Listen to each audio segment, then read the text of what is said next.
Welcome back to my channel. My name is Deborah Smith. I am the owner of DD Logistics, a women-owned small business, freight broker business.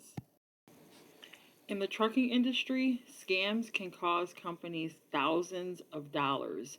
The topic that we're going to touch on today is very serious. It's scams within the trucking industry and what you need to look for to prevent being scammed at all costs. It is going on every single day within the industry, and it can happen to you at any time. Here are some of the most common scams to watch out for.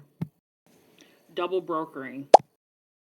A broker will give a load to a carrier, and instead of that carrier hauling it, the carrier will rebroker it to another trucking company.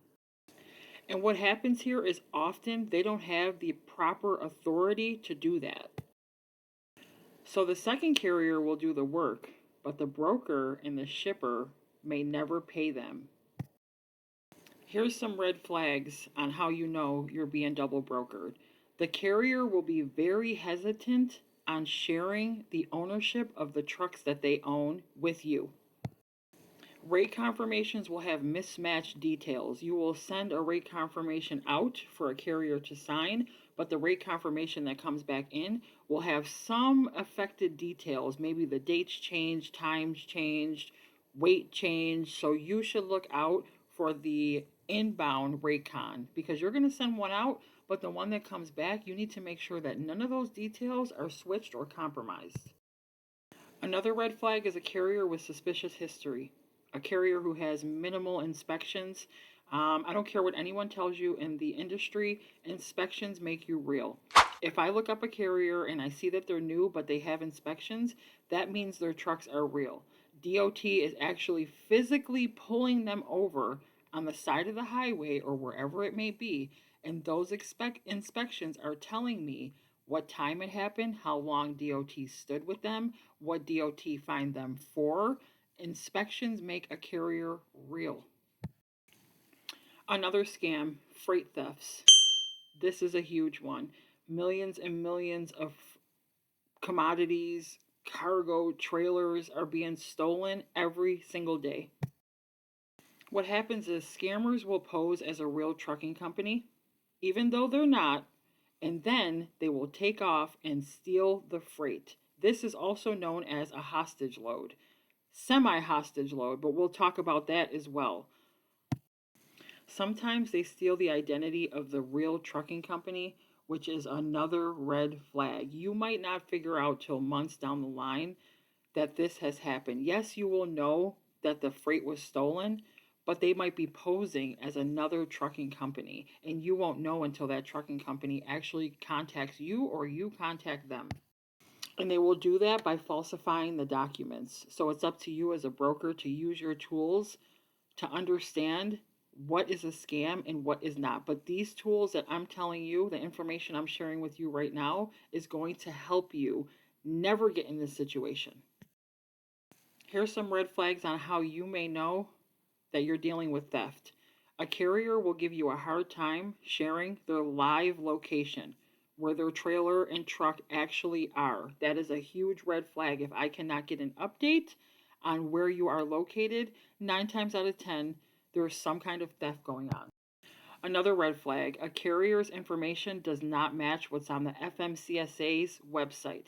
Something is shifty. The addresses don't match. A carrier might call you from a 716 area code, but on FMCSA it says that they're from a 719 area code, 580 area code. That is a red flag.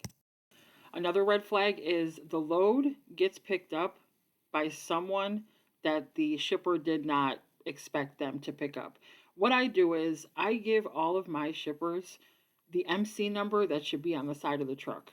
When the carrier pulls up to get loaded, I have my shipper go outside, look at the side of the truck, and match the MC to the motor carrier number that I gave my shipper.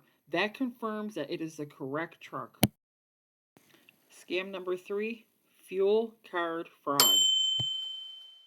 Scammers will gain access to a fuel card to make unauthorized purchases within that card with no authorization.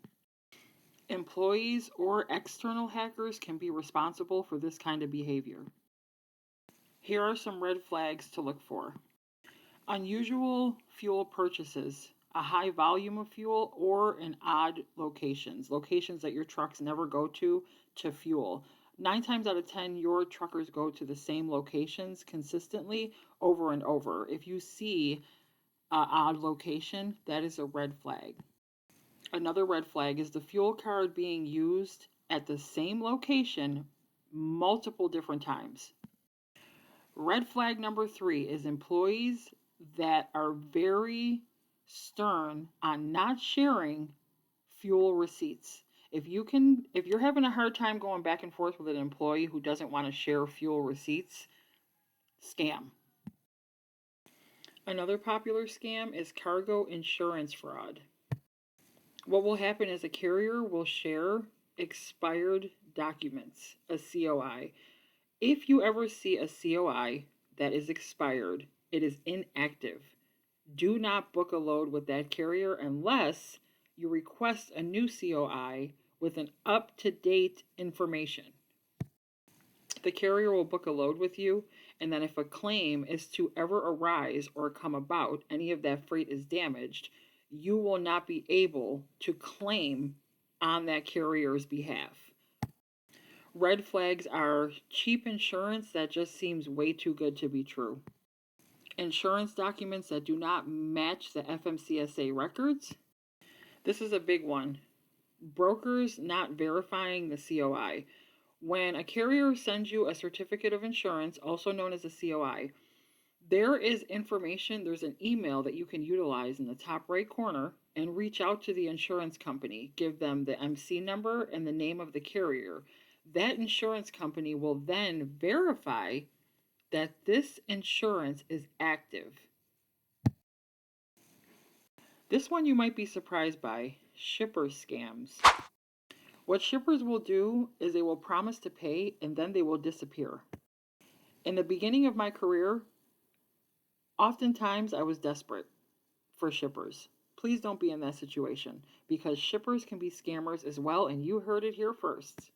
They will also try to refuse payment after delivery.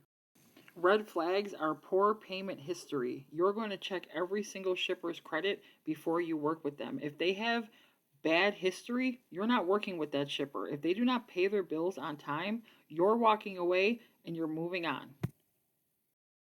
Unusual payment terms like 90 plus days.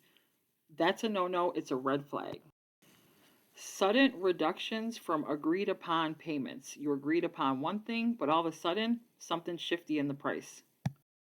Here's how to protect your freight brokerage and your trucks. Verify everything through the FMCSA, and I mean everything. Make sure you're monitoring broker and carrier reviews. Use strong contracts that outline payment terms, liability, and no rebrokering causes.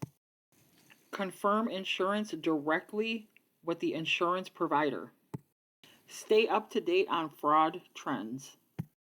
You can join industry groups, freight broker groups, Carrier Assure, Freight Caviar. There's so many out there that will teach you about the ongoing scams that are currently popular right here, right now.